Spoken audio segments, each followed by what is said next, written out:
emitima abantu si bamativu tubeere bamativu n'akatono Allah kakuwadde ku mwali guno ogw'ensi mu nsi yonna nga weyenkana oba Uganda erina square mile meka newe ba mu mativu ne Allah kakuwadde katano ku kikumu ebanga yeyiyo ng'oginako obwannannyini kyebaze Allah nga yiyo era ng'egenda genda esikibwa musaayi gwo obanga egaba n'omusaayi gwo obanga gw'osobola ogitunda ogifunemu beera mu mativu n'akataka konna ka portion konna Allah kakuwadde obadde esima olumeko bameka beera mu mativu nazo ogende nti ndi bantu ku mwali ogw'edduniya Allah gwe yakunyuulirako oba gwe yayazikako 5 ku 10 nga yange ekyo webaze Allah tubeere bamativu Allah bawadde oba kidduka beera mu mativu n'ekyo ekidduka Allah kyakuwadde nabbi yagamba Allah ne wakuwa ekyebagalwa kyonna oba kitya oba ndogoyo oba kagaali oli mu bantu Allah bawadde edduniya kati ekidduka kyo kyonna ky'oyina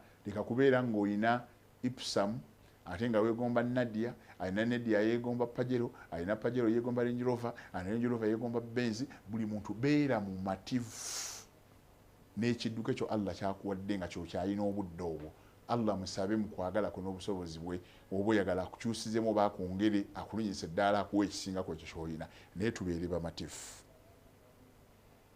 bamativu ne family Allah mwatuwadde mwe tusiguka era family yo giwa ekitiibwa bangi oli neyegaana ne family ye awala neyegaana kitaawe mulala nga tyokumanyira nti va mu family yagundi ate nga mwava bangi yeteeka ku family endala eyiye n'agisuulawo nga wabeera ne family endala giraga nti asaanidde afiitinga mu bo ate mu family mwava nga mutuufu tagifiitingamu beera mu mativu wenyumirize mu family eyiyo Allah subhanahu wa ta'ala gyakuwadde tubeere bamativu n'ebyenfuna oba emaali Allah subhanahu wa ta'ala gyakugemulidde beera mativu neyo ennyingiza Allah subhanahu wa ta'ala gyakuwadde ojja kubeera mu bantu abeebaza Mungu ennyingizayo Allah gyakuwadde oba gw'ofuna mutwalo nyina mukwano gwange mukulu wange yangamba nze kapito wange wa mitwalo egi akyogera musanyufu nnyo akola nakaseri aga nti anze nkeera ne kapi nkeera emaali yonna yonna gye ntwala ntwala ya mitwalo egi bugenda okubeera sawa nyanga nnyonyose nga mu mativu n'ekyo Allah subhanahu wa ta'ala kiyamuwa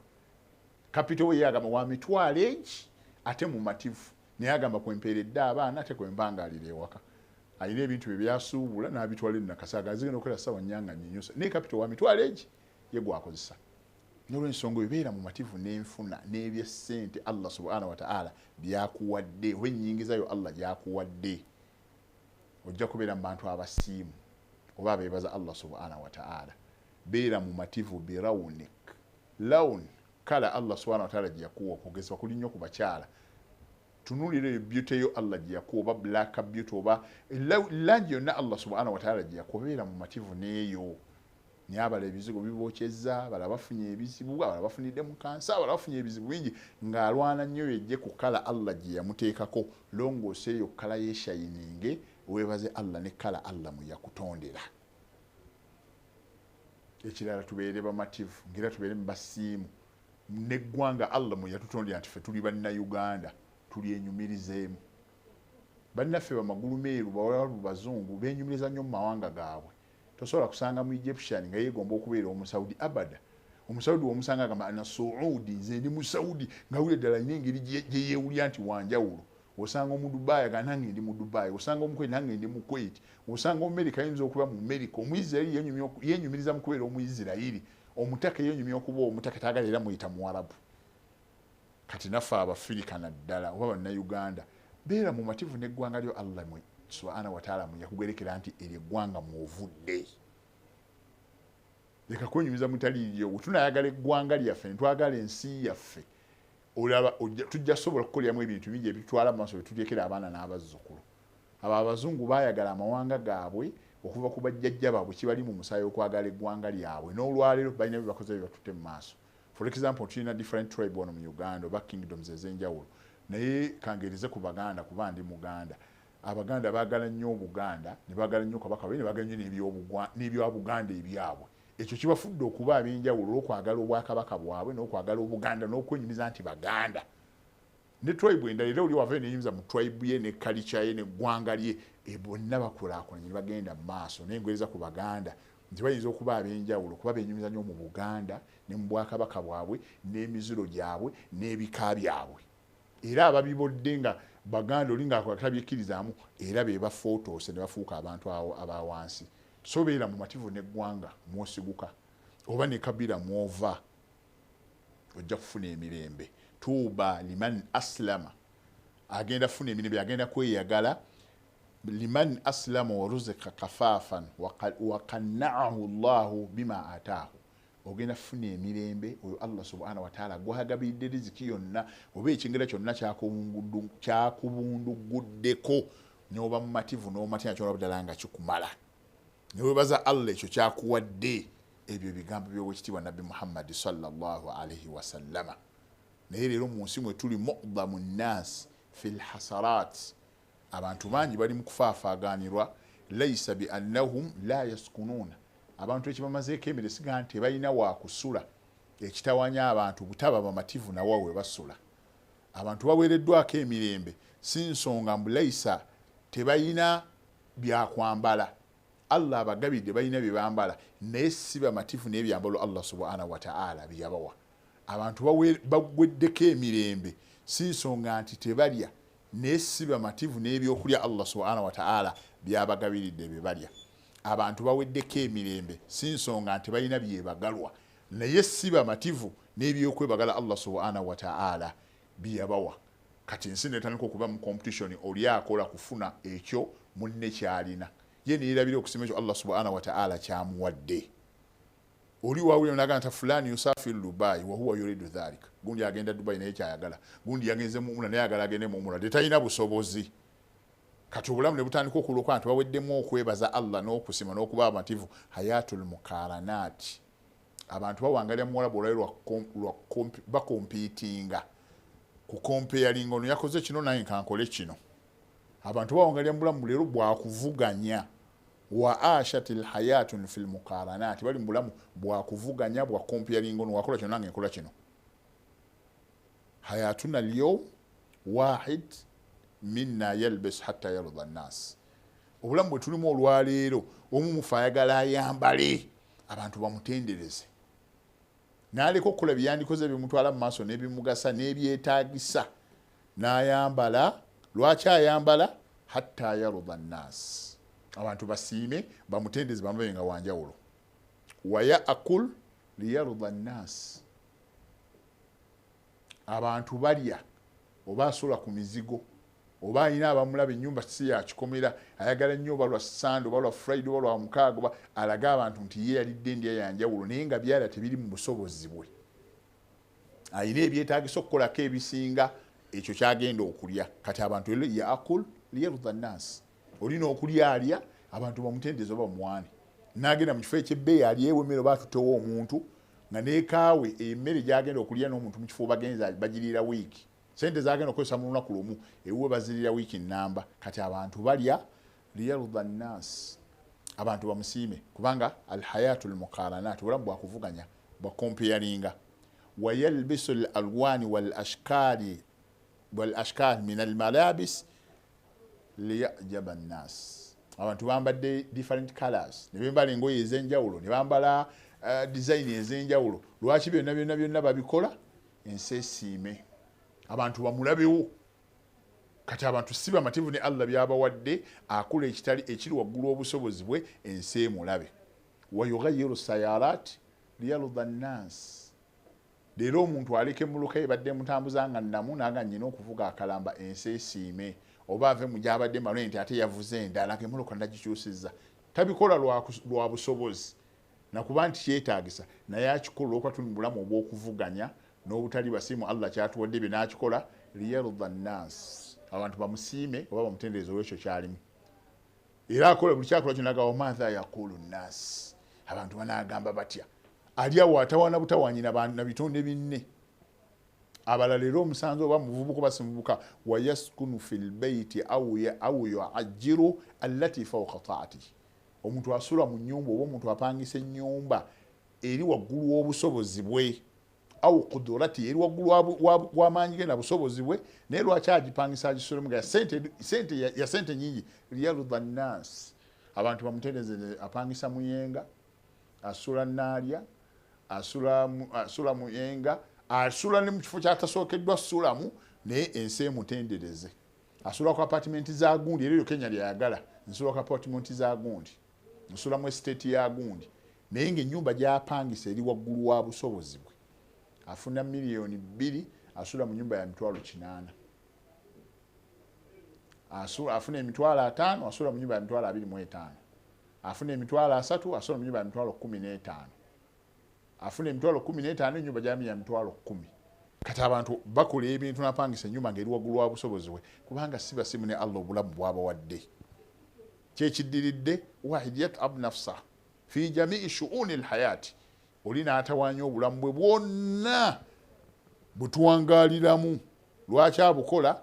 liyarda nnasa anhu, liyarda nnasa anhu, anoonya abantu bamusiime. Obulamu bwe bwonna atawaana abantu kumulaba, okuva ku kwambala, ku kusula, ku ntambula, ku ndya. Takola ekyo Allah kyamuwadde, bye bireesa abantu okusaba enguzi, okubba, okukumpanya, kubanga byeyagala okukola biri waggulu wa busobozi bwo. Omuntu nakera ku makya wa yashghul nafsahu binnas, oli atawaanya obulamu bwonna n'atawaana ng'atawaana lw'abantu. Wa yansa rabbu nnas, neera nti waliyo katonda w'abantu. Wa taraka rabbu nnas azza wa jalla, omuntu ava ku Allah okukola ebyo Allah kusiimisa Allah, yanikoze Allah amusiime, yanikoze ebyo Allah abirabye byakoze, naye byonna ava ku Allah yatonda abantu n'atandika okukola okusiimisa abantu n'aleka Allah subhanahu wa ta'ala. N'olw'ensonga baganda bange omulamu waffe gwe tuliko al-qanaa, tubeere abantu abamativu. Irdi bima kasama Allahu lak takun aghna nnas, beera musiimu n'ekyo Allah kyeyakugemulira oba yakugabirira. Takun aghna nnas, olina kubeera abantu abasinga obugagga. Obugagga si bugagga bwa bintu bingi, assets nti alina wano na wano na wano. Al-ghina ghina nafs, obugagga bubeera mu mutima. Kati atali mu mativu ne Allah kyeyamuwa, omutima gwe gubeera mwavu. Yatunuulira ekyo munne Allah kyamuwadde ndi kimukwasa ennaku. Ekyo kyali si magezi ge na maanyi ge, teekateeka ya Allah subhanahu wa ta'ala. Bal inna kathiran minan nas muhtarikina fi hadhihi dunya, abantu beesaanyiza bakoze ebibasaanya obulamu bwe balwadde. Abantu balwadde naye ng'ekimulwaza kiki? Ayagala tuko kukweyagala naye ng'ekimulwaza nsaalwa bisababi alhasad. Oli emirembe ne gimuggwako n'akyabona gundi simwagala, lwaki tomwagala? Nange naye simwagala, sobola kukolegana naye, sobola kugenda mu maka ge. Ekimugaana okugenda mu maka ga gundi kubanga gundi amusinga. Ekimugaana okuwa munne ekitiibwa kuba munne amusinga. Ekimugaana okwagala munne kuba amusinga. Abasiraamu tubeere bamativu, baddu ba Allah tubeere bamativu, ebitonde bya Allah mbeere bamativu buli mbeera yonna mwoli. Akusinza oba muganda akusinze bitabo, ekyo kikirize nti Allah bw'atyo yakola ensi yakusukkuluma. Akusinzeeko okutegeera, oba akusinzeeko ebitabo, oba akusinzeeko obuyivu, kirize nti ekyakikusinga. Oyinza okumusinga emyaka n'akusinga obuyivu, oyinza okumusinga emyaka n'akusinga ssente, oyinza okumusinga amagezi n'akusinga okuzimba ennyumba ey'ekitiibwa, oyinza okumusinga ennyumba ey'ekitiibwa n'akusinga emmoloka ey'ebbeeyi. Allah bw'atyo ensi bwe yagikola. Leero ogenda mu famire, basajja bakulu ne bakyala abakulu, obasanga nga balina abato baabwe nga tayagala muto we amusinga ekintu kyonna, nga tayagala muto we abeere kintu kyonna bo kye batali. Ebya Allah tabikola bw'atyo. Nti affe bakulu ebisinga Allah abiwenze kuba nze mukulu nsinge ku muto. Si bwe kiri. Ono omuto gw'osinga okutegeera asobola okujja Allah n'amubundugulako ebintu byonna bwe byatakuwadde. Bameka be tulabye mu duniya ng'omuntu awangadde emyaka 8 nga talina kyalina, n'osanga ow'emyaka 3 ng'afunye ebikubisa emyaka gy'oli emirundi nga 6. Yoyo Allah subhanahu wa ta'ala. Kati abantu emirembe gibaweddeko olw'ensaalwa. Ekigambo nsaalwa omanyi kye kitegeeza? Mujalladi alla taqna bi ni'matillahi ala al-abdi, omuntu atali mu mativu n'ekyengera Allah kyawadde omuntu, eyo gye bayita ensaalwa. Buli lw'otunulira ekintu kyonna munno kyalina Allah kyamuwadde nga toli mu mativu nakyo olakikumalako emirembe, oli mu bantu abalina ensaalwa. Oli avuga emmoloka n'okicunya bw'oti n'okuba bukubu mu miro, eyo gye bayita ensaalwa. Toli mu mativu lwaki agivuga, oba yagijja oba yabyani, oba lwaki atweragirako. Buli lw'owulira nga muntu alina ekyengera naye nga toli mu mativu nakyo lwaki akirina, eyo gye bayita ensaalwa. Mujalladin adami alfarah bima biha, oba nga toli musanyufu n'ekyo munno Allah kye yamuwa, eyo gye bayita ensaalwa. Munno yakusinga okusoma, toli mu mativu n'okusoma kwe kaseera onoonya bimukkakanya aleme kubeera ng'eyo yasoma, eyo y'ensaalwa.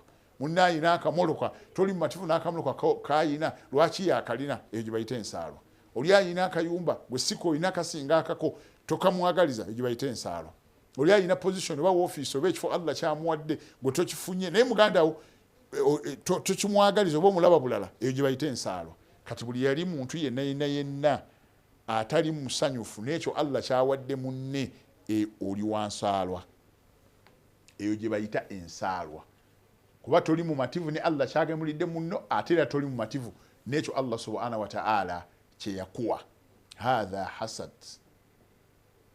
era shayitani ibe maze okubanga gwe yakuwamba n'etuula ku mutima gwo buli bwolaba akusinze ekintu gwe kyotayina oyisibwa bubi ba'duna yanzuru ila ni'ami llahi ala nnas wallahi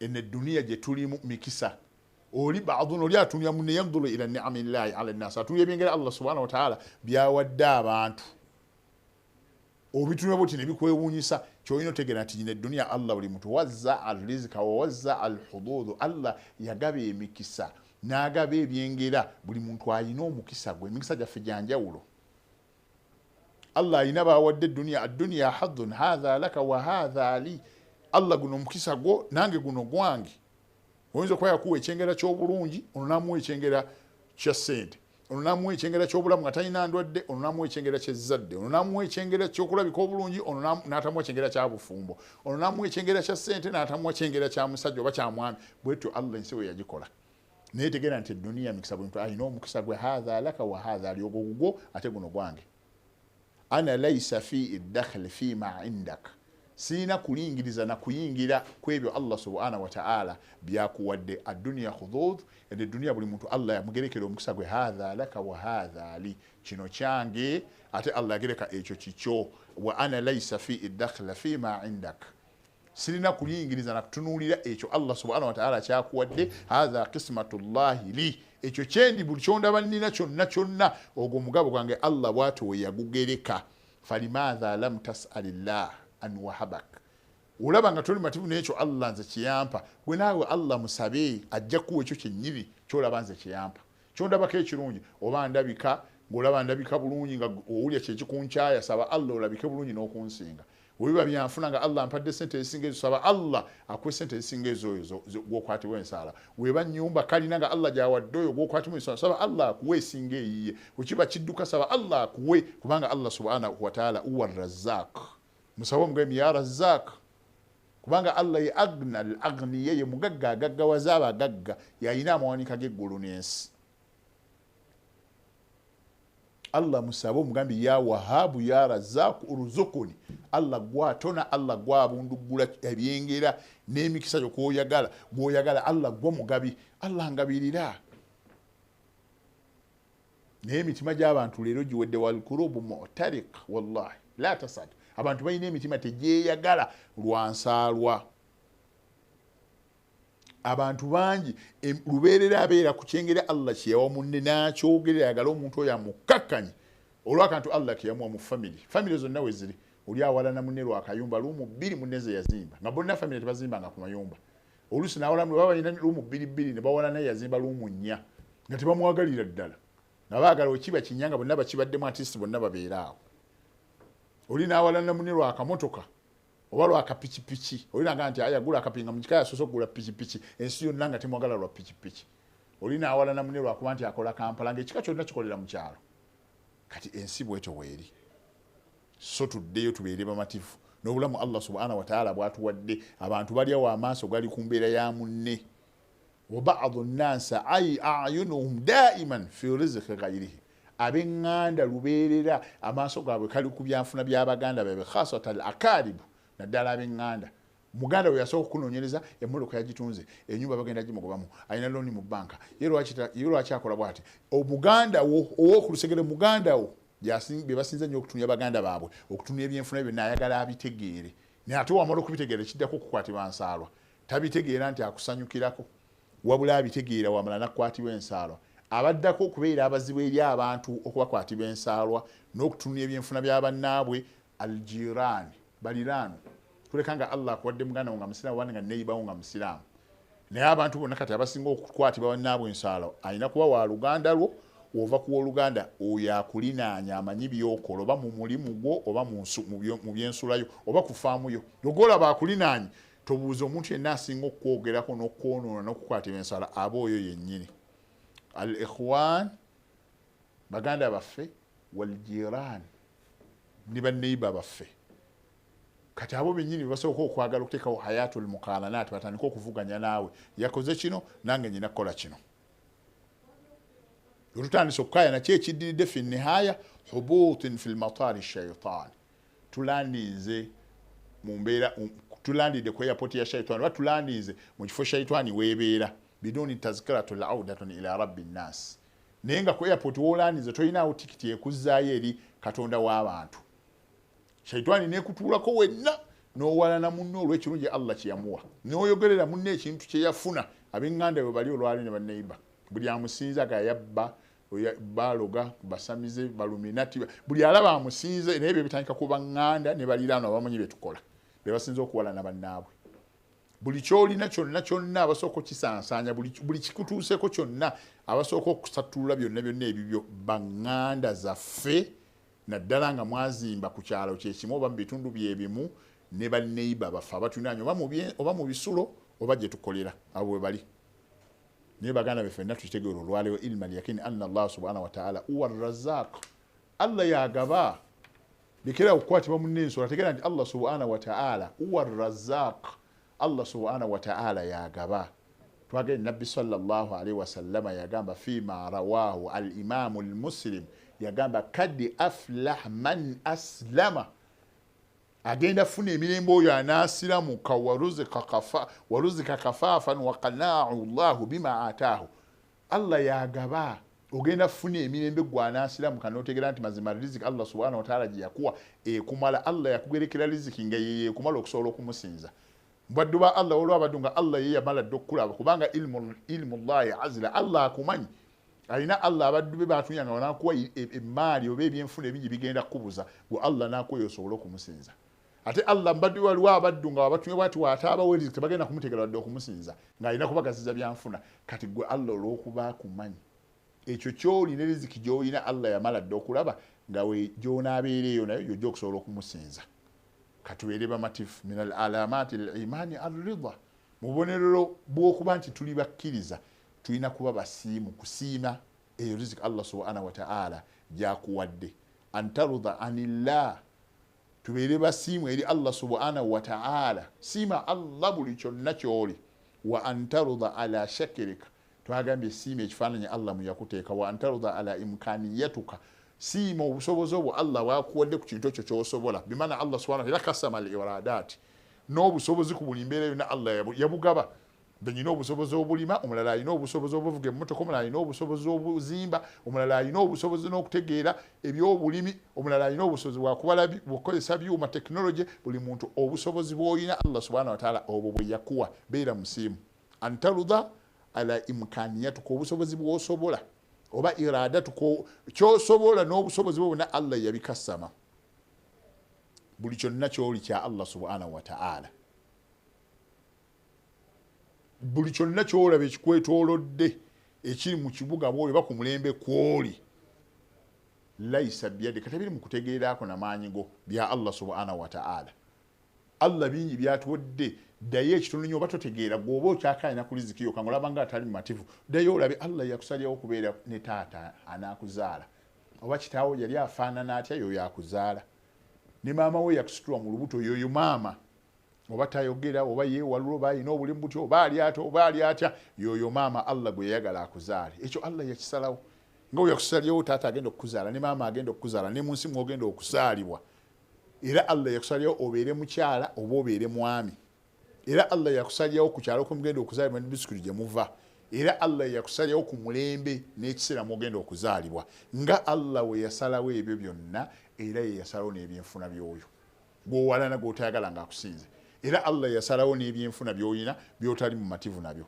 hadhihi al-ashya'u al-arba ikhtarahu Allahu lak falmu'minu yarda anillah ebyo bintu bine twogeddeko Allah yabikusalyawo yasalawo maama ne taata abagenda okuzaala yakusalawo ogenda kubeera mu kyalo oba mwami yakusalawo ogenda kubeera mu kifo ki oba ogenda kuzaalibwa ku mulembe ki Allah yabisalawo kati n'ebyenfuna Allah bw'atyo yabikola ja'ala fi ashabi dakhili al mahdud Allah subhanahu wa ta'ala yakuteeka mu bantu abalina ennyingiza nga ngere ng'ebyenfuna ebyo byakugattagatta Allah bw'atyo yagala bwe yayagala Allah bw'atyo yagala ng'ebyenfuna ebyo byakugattiriza paka Allah wali kujja mu nsi wa fi insanu ja'alahu ibna li ghaniyin kabi aw li Allah aina agwafuuli omwana n'abeeranga mugagga w'amaanyi nga mwana wa mzaa ate nga gwe sente tozirina wa huwa min ashabi dakhil ghayri al-mahdud ate Allah subhanahu wa ta'ala waliyo mu'min min ashabi dakhil ghayri al-mahdud abala Allah bade sente nyinyi nnyo ate abala bayina ntono abalala tebayina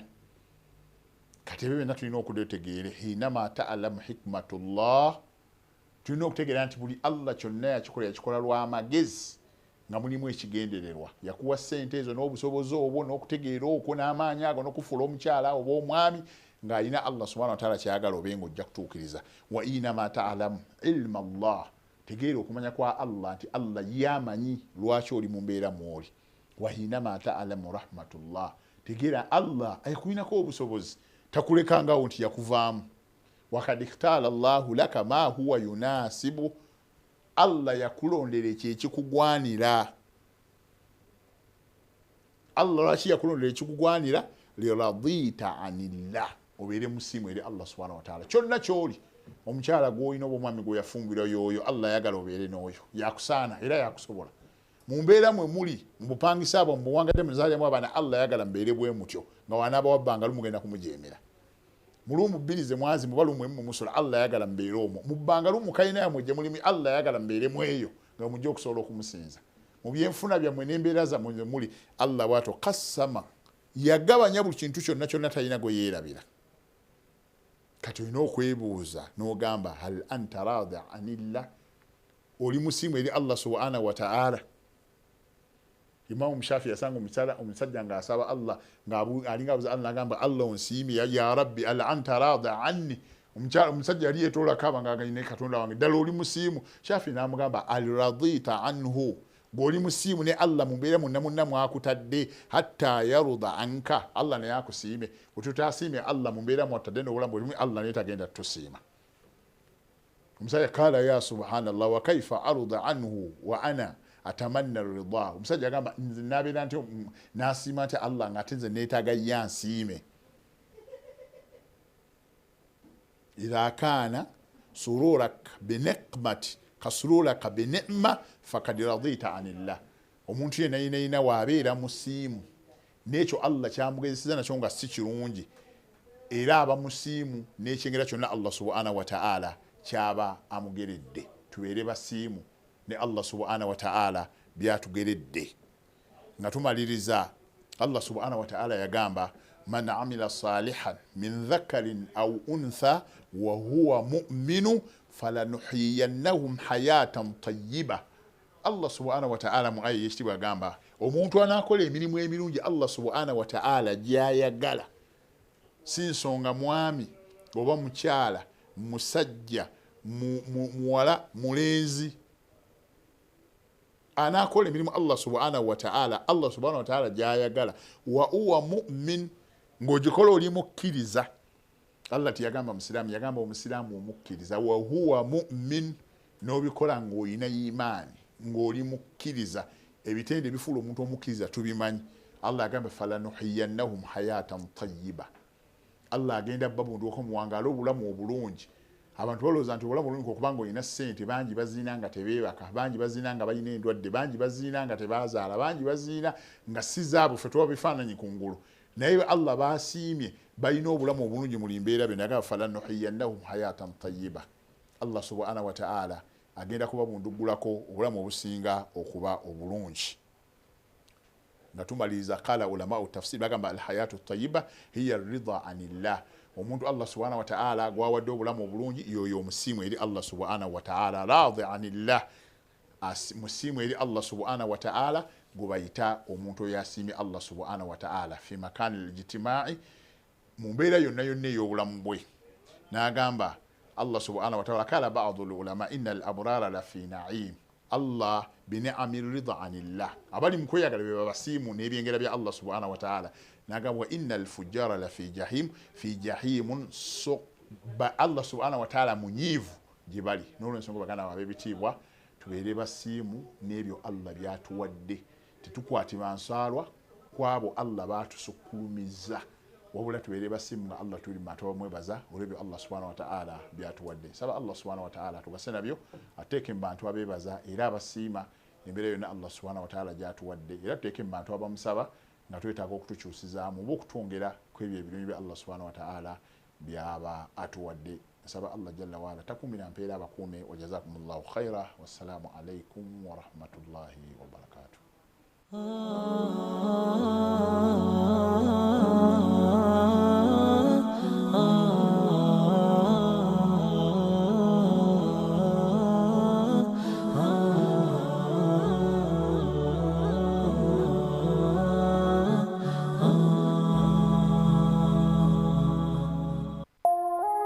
Eno ye Salam TV.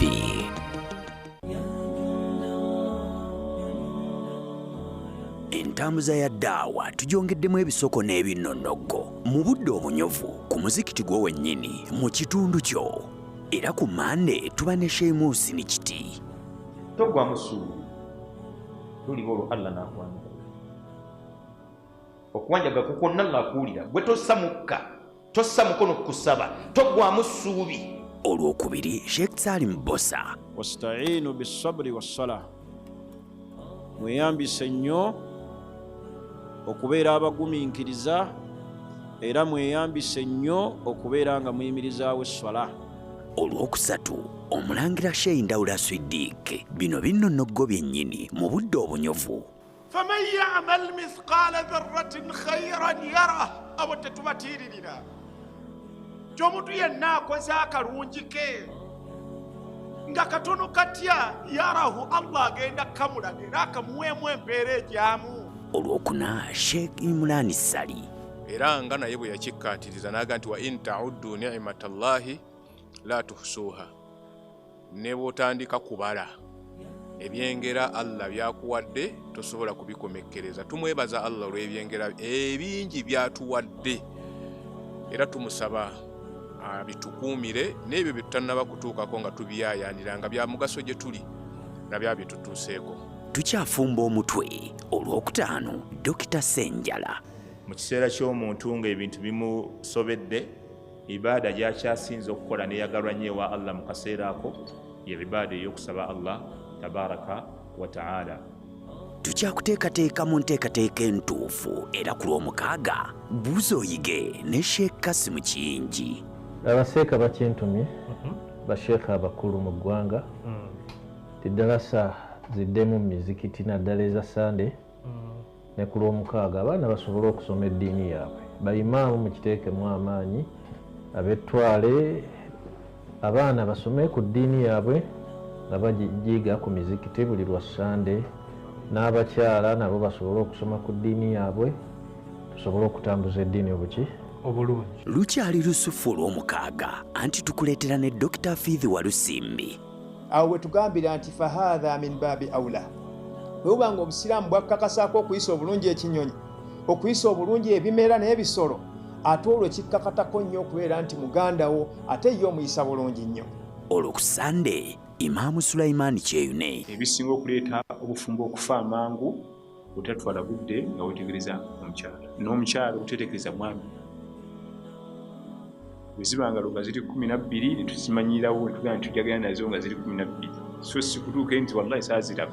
Ebinyuvu bikyajja tereera tulina Sheikh Mutyaba agamba Allah a'udhu billahi minash shaitani rajim walanabluwannakum bishay'in min alkhawfi walju'i wa naqsin min alamwali walanfusi. Eyo aya tutera nnyo okugisoma nga tufiiriddwa naye tutera kuwulira eri gyesembera inna lillahi wa inna ilaihi raji'un. Naye nga yagamba nti nja kubagezesa n'ebintu ebibatiisa ebibakanga emitima. Omutima bwe gwekanga omubiri gugenda kulwala ate tayagala olwale.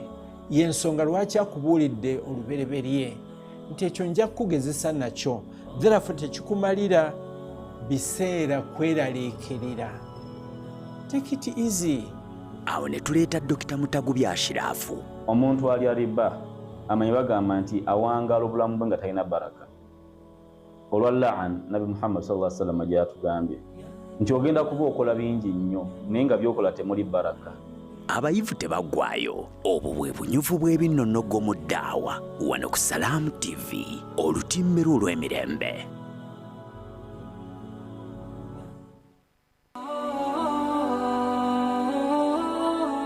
Obuwanguzi obusinga mu nsi kwe kutuukiriza obweyamu. Salaamu TV eyuuguumya amayengo buli lukya. Ku luno esumuludde luwombo, puroguraamu obuluŋŋamu. Luno luwombo anti ku Mande otegeera obulamu bw'abaswahaba bannabbi baawangaala batya ne Sheikh Tikirimpwa Yazid. Nabi sallallahu alaihi wasallam yagamba nti nno bano basahaba bange tekisaanidde kubeera nti n'omuntu yenna ayogera ekigambo ekiyinza okubeera nti no bakibeesittaze oba okubakkakanya oba okubeera nti nno kibatyoboola.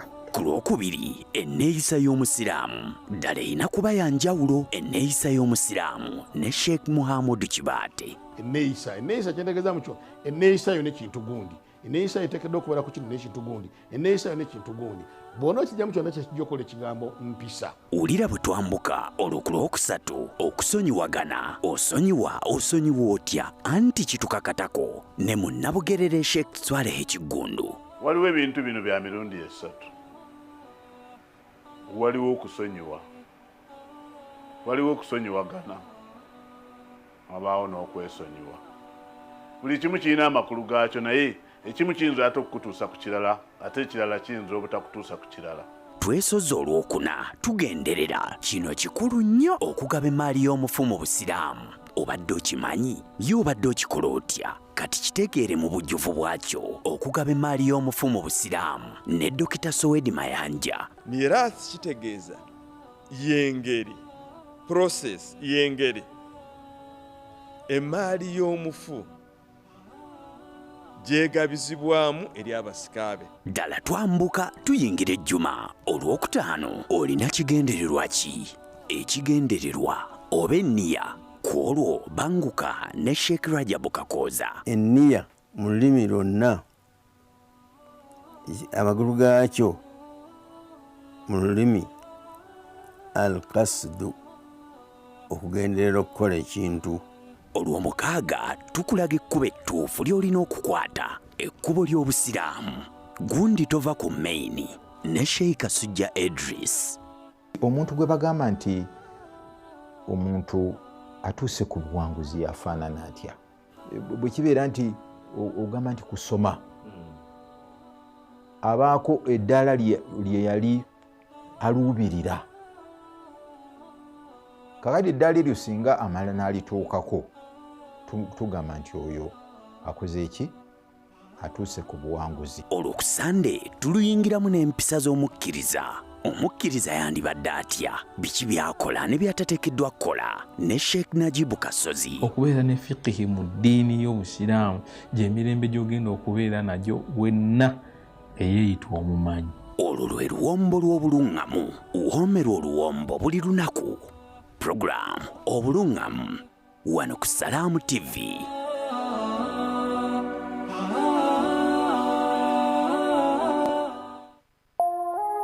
Eno ye Salaamu TV.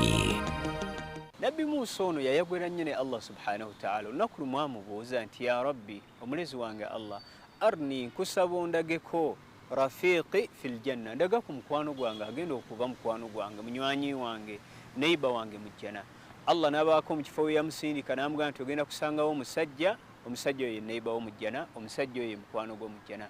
Musa alayhi salatu wassalamu n'asinkana omusajja ono n'amusaba atambuleko naye amukaribishe agendeko naye mu maka ge oba waawangaalira. Musajja ono nakkiriza n'atambula ne Nabbi Musa alayhi salatu wassalamu. Naye omusajja nga tamanyi nti ono gw'atambula naye ne Nabbi wa Mungu Musa. Musa we yatuuka mu maka g'omusajja ono waawangaalira, omusajja n'ayingira effumbiro n'ajja ne bye yali aguze oba bye yali azze nabyo n'atandika okufumba nga bebanyumya. Oluvannyuma lw'ekyo n'abireeta n'amaliza okunaaba mu ngalo, n'awoza bye yali afumbye nga supu, n'ajjayo maama we omukyala yali omukadde n'amuteeka we yamuteeka n'atandika okumunywesa mpola mpola n'atandika okumuliisa wabula buli yamuwangayo kasiipu bw'ati n'amuliisa yabangako ebigambo bye yagezangako okwatula ku lulimi lwe. Musa alayhi salatu wassalaamu olw'okuba omukyala ono yali mukyala mukadde ng'akaddiye nga tayinza kubiwulira bulungi. Oluvannyuma lwabyo oluvannyuma lw'ebyo byonna omwana ono yasimula ku maama we n'amuzzaayo mu kisenge.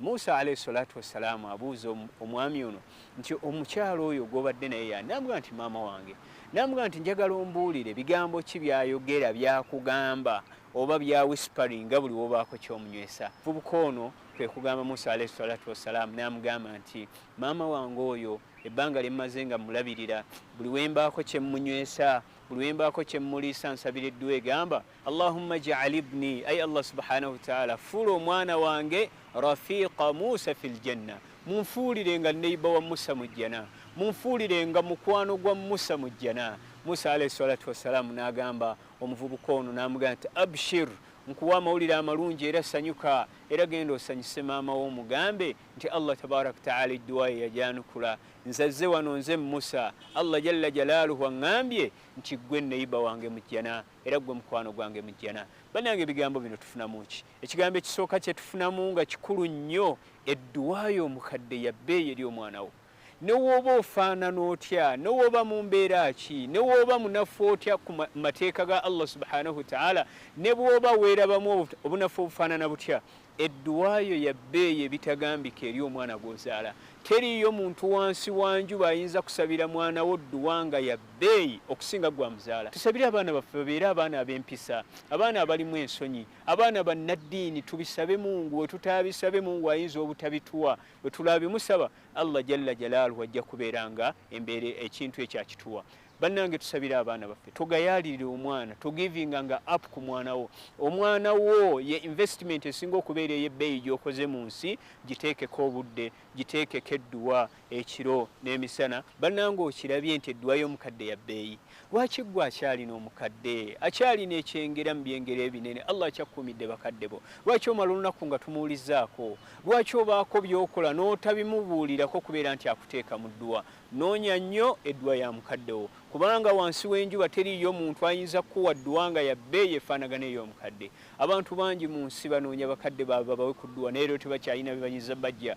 Allah tabaraka ta'ala yabatwala beegomba era bakwegomba gwe akyalina omukadde. Allah waba akyamukuumidde faayo nnyo okulaba nti omukadde oyo akuteeka mu dduwa ze longoosa gy'ali musabireko ebbanga lyonna naye ajja kubeera nga akusabira. Nsaba Allah tabaraka ta'ala ateeka omukisa mu zzadde lyaffe abaana baffe abatufuulira abaana ab'omukisa abawonya endwadde ezibaluma abafuula abaana abagezi mu nsi abafuulira ebyo basomye nga bigenda kubagasa ku nsi n'enkomerero. Tusaba Allah tabaraka ta'ala abaana baffe ab'obulenzi n'ab'obuwala balibeera batuuse okufumbirwa n'okuwasa Allah abatebese mu basajja abalungi ate abawa abantu banaayagalana nabo bakuumagane mirembe mu ssanyu. Tusaba Mukama Katonda asse omukisa ku baana baffe abalina abaana Katonda abasseemu omukisa abatannaba kufuna baana tumwegayira Allah subhanahu wa ta'ala abeere nga abawa ezzadde eri abaana abalungi. Tusaba Allah abakadde baffe abakyali abalamu Mungu abasaasire. Eno ye Salam TV adhan ngekutusibwako Hotel Africana. Come as a guest and leave as a friend.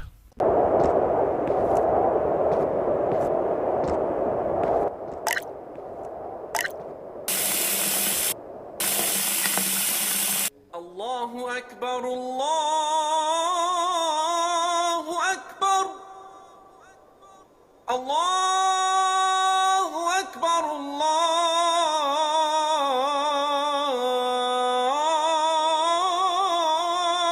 Akbar. Ashhadu an la ilaha illa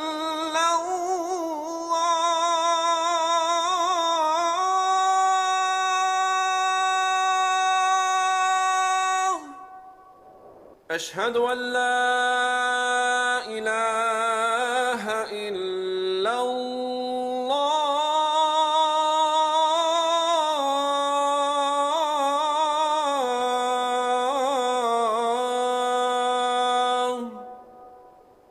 أشهد أن محمدا رسول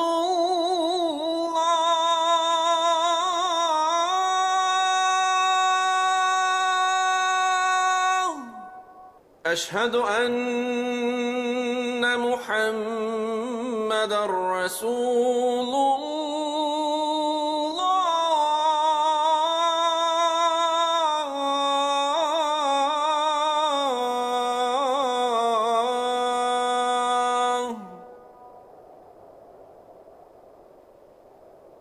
حي على الصلاة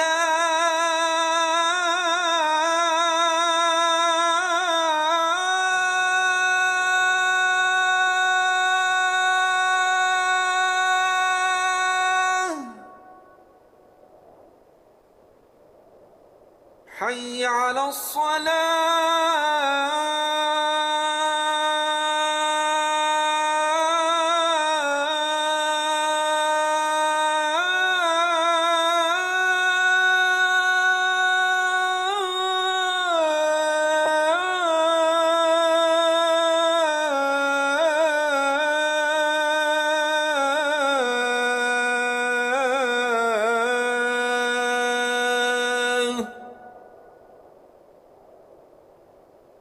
حي على الفلاح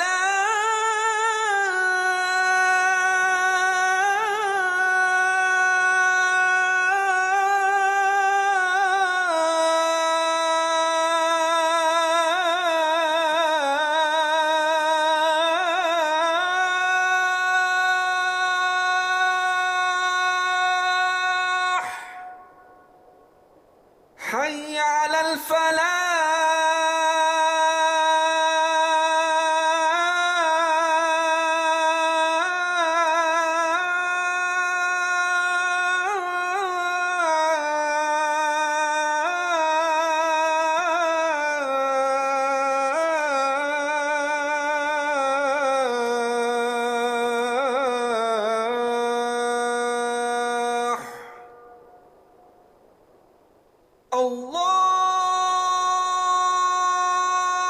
الله أكبر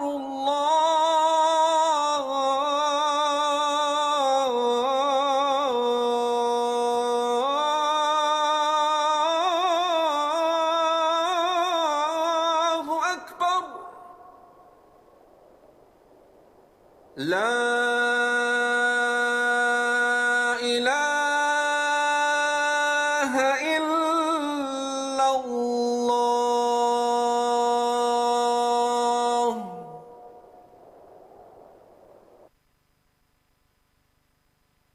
Dua after adhan.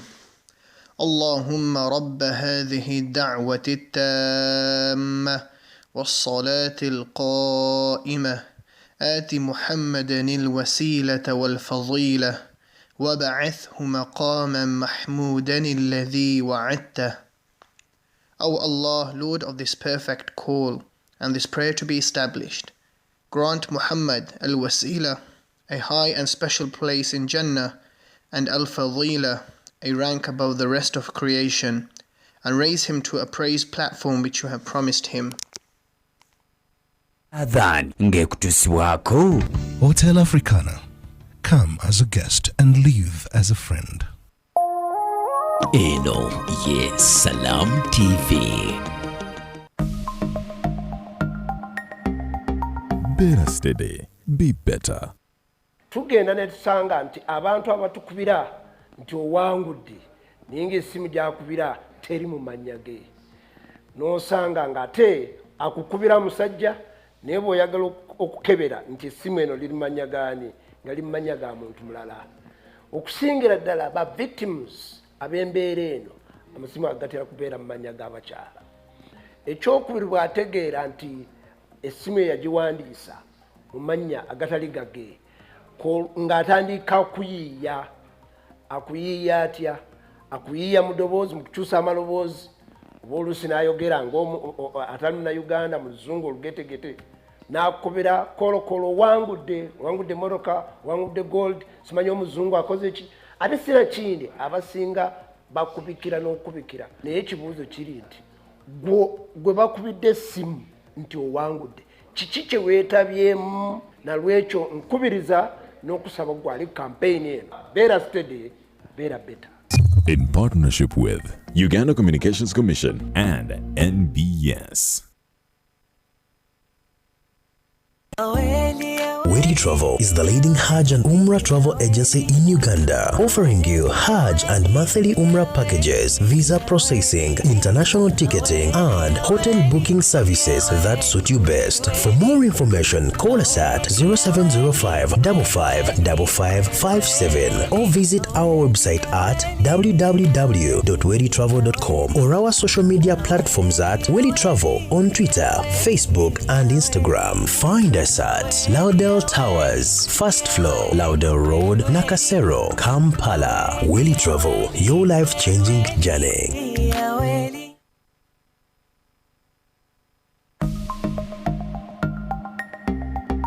Better steady, be better. I believe almost all of us have gone through problems with conmen, especially on mobile phones. Any network, somebody will call you asking for your PIN, somebody will call you asking for anything, somebody will call you with a problem. All I'm telling you is as we advance in these technology times, I just want you to be steady and be better. In partnership with Uganda Communications Commission and NBS. Kampala mornings, more like Kampala marathons. Why sweat in traffic when there is a better way to move? With Union, you're always one tap away from safe, affordable, and congestion like it's a VIP lane. Get there faster, safely at the best price in town. On the Union Let's Go app today. Union, the better way to move.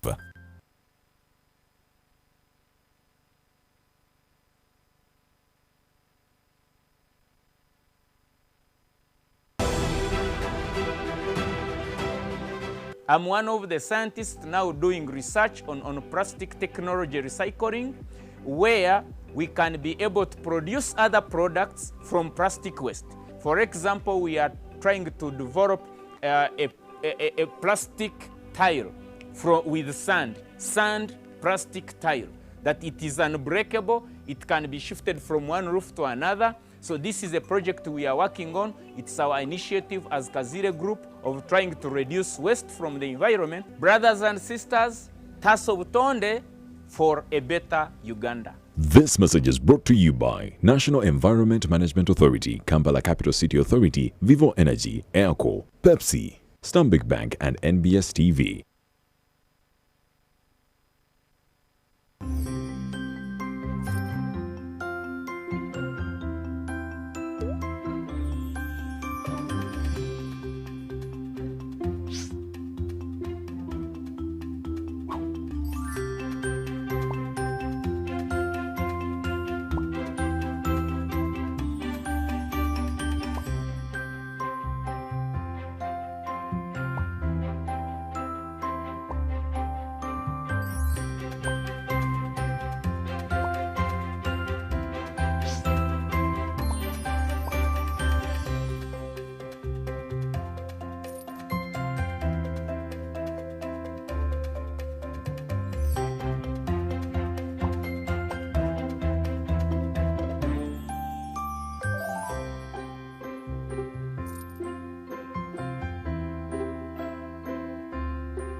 eno ye Salam TV.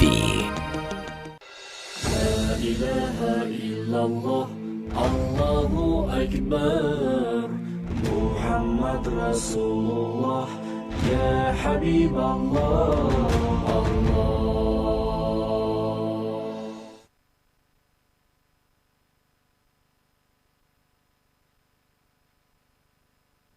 أعوذ بالله من الشيطان